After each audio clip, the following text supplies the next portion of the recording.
Today, we're asking the question, are bottle boots actually good at protecting your water bottle? To find out, let's sacrifice 3 bottles in the name of science, so you can see if it's worth buying a boot for your own bottle. For this test, I'm dropping each bottle from increasing heights measured from the bottom of the bottle to the concrete. I'm not filling them up with any water, which means these results will really be the best case scenario because adding water increases the weight, which makes dents worse. I also did a hot water test before and after the drops to see if the dents affected the insulation. Here are the 3 bottles we're testing today, and I chose these because they're very similar in almost every way except the bottom. First is this white Takeya, which is their standard series and does not come with a bottle boot. Second is this black Takeya, which is from their Actives series, and it comes with a removable bottle boot that covers the entire bottom rim. And third is this gray Ozark Trail, which has a built-in grip pad on the bottom. It doesn't wrap around the bottom edges, so it's not even technically a bottle boot, and it's really designed more to keep your bottle from sliding and to make it quieter when you're placing it on a surface. But given that we're testing different types of bottles and drop durability, I thought this would be worth including to see if there's a difference.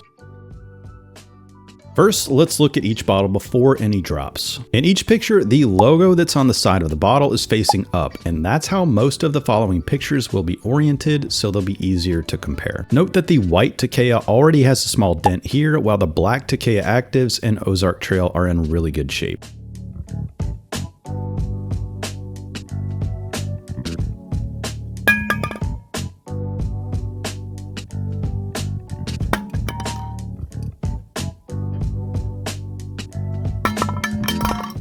After the 12-inch drop, the white Takeya looked pretty much the same outside of some very minor scrapes, and the black Takeya Actives looked completely undamaged. The Ozark Trail, on the other hand, had some noticeable scratches outside of the grip pad. I didn't drop this bottle as evenly on the bottom as I would have liked, and you can clearly see which side bore the brunt of the impact.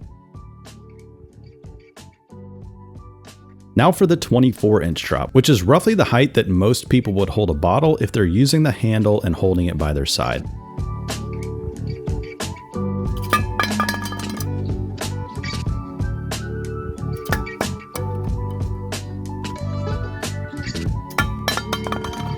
The white Takeya started getting some more scratches and small dents, and the Ozark Trail had a few new ones as well. But the black Takeya Actives with the bottle boot still looked to be in pristine condition. Now we're getting more serious with a 36-inch drop, which is the height of some tables and desks, and it's a little taller than my tailgate, which is 33 inches.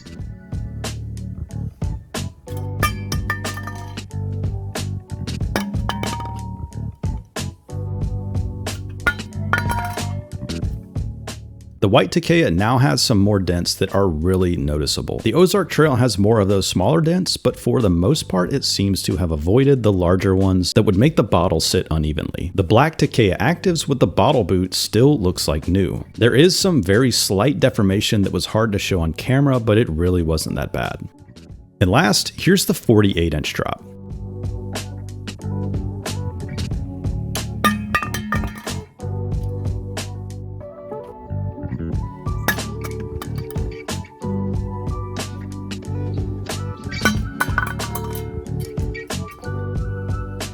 The white Takeya and Ozark Trail are pretty busted now. They wobble a bit on a flat surface, and they're really marked up with scuffs and dents all around the bottom. The black Takeya Actives with the bottle boot also finally has a larger, more noticeable dent, which you can more easily see by paying attention to the reflections. But as a whole, it's still in much better shape than the others, and it doesn't have any scuffs, scratches, or small dents. I redid our standardized hot water test for each bottle, and the results were basically the same as the tests that I did before the drops. So it appears the dents do not affect the insulation. This makes sense because they're not really that deep, and it's doubtful they even reached the inner stainless steel wall. If you're curious to learn more about the inside construction of these bottles, you can check out this video.